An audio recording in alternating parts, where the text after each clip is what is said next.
श्री स्वामी समर्थ महाराज की जय। श्री स्वामी समर्थ महाराजांचे कृपाछत्र मिळणे ही खूप भाग्याची गोष्ट असते।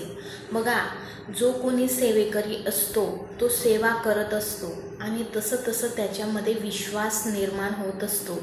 आधी तो स्वामींच्या केंद्रात जातो, मग ते आपलं जे मन भरकटलेलं असतं ते स्वामी एका ठिकाणी आणतात आणि आपल्या समस्येनुसार आपण तिथं आपले प्रश्न मांडतो।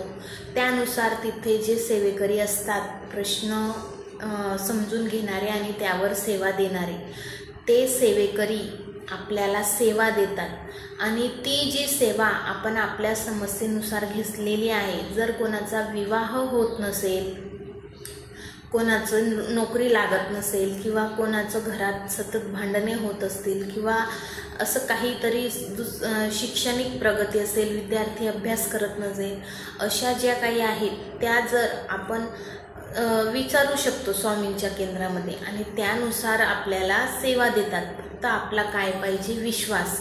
मग आपण त्या आपल्या समस्येनुसार जर आपण सेवा केल्या, उपासना केल्या, तर हळूहळू आपले प्रश्न मार्गी लागतात। पण ते म्हणतात ना, कोणाचे संकटांची फाईल खूप मोठी असते, ती अशी कमी होण्यासाठी वेळ लागतो।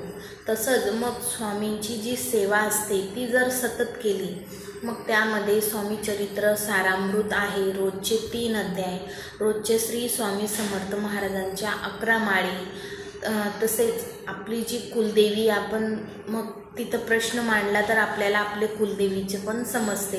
मग ते कुलदेवीची सेवा, मग कुलदेवीचा मान सन्मान, आपले कुलदैवताचा मान सन्मान, असं हे करून आपले पितर जे आहेत त्यांचा विधिवत जे काही असतं श्राद्ध वगैरे, ते सर्व करून मग आपले हळूहळू प्रश्न मार्गी लागतात। मग श्री स्वामी समर्थ महाराजांचे कृपाछत्र आपल्यावर निर्माण होते किंवा स्वामींच्या अनुभूती आपल्याला अनुभवायला मिळतात। बघा, जे काही दोष असतात ते आधी आपल्याला काढावे लागतात आणि मग जे दोष असतात ते जर निघून गेले तर आपण आपले जे काही इष्टदैवत आहे त्याची जर सेवा करत असू, उपासना करत असू, तर त्याचं कृपाछत्र आपल्याला नक्कीच मिळते। असाच एक सेवेकरी होता। तो सेवेकरी त्याला असंख्य स्वामींच्या अनुभूती आल्या आणि तो 10 वर्षापासून स्वामींच्या सेवेत होता आणि श्री स्वामी समर्थ सेवेकरी होता। मग त्यांच्या जीवनात बरीच संकटे आली, मग स्वामींनीच त्यांचा सांभाळ केला, असं त्या सेवेकऱ्याचं म्हणणं आहे। म्हणून